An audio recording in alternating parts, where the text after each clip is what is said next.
Vítám všechny diváky a divačky v našem prvním pozápasovém rozhovoru. Dnes je tady se mnou nejlepší hráč utkání, brankář Zdenda. Jak by ses ke svému debutu vyjádřil a jak hodnotíš zápas?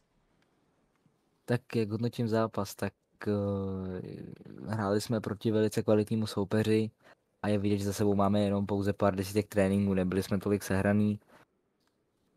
Bohužel hlavně v obraně, kde to bylo vidět a padlo z toho nejvíc gólů, že se kluci v obraně bohužel nějak nedohodli a vzniklo z toho přečíslení třeba 3 chlapy na bránu, jo, ale to se občas stává a určitě jako dokážeme se z toho zápasu poučit. Byl to, jak říkám, velice kvalitní soupeř.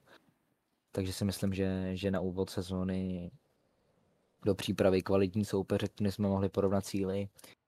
A svůj debut hodnotím kladně. To, co jsem měl vychytat, jsem vychytal. Hráč utkání samozřejmě podsta, jelikož i po tolika inkasovaných gólech jsem podle médií a podle lidí, co hlasovali, hodně gólů zachránil, takže tyhle ceny si velice vážím, ale samozřejmě je pro mě důležitější týmový úspěch než ten individuální. A ještě jsme si tady přizvali jediného střelce gólu v zápasu a našeho levého obránce, tím je Adam s číslem 16.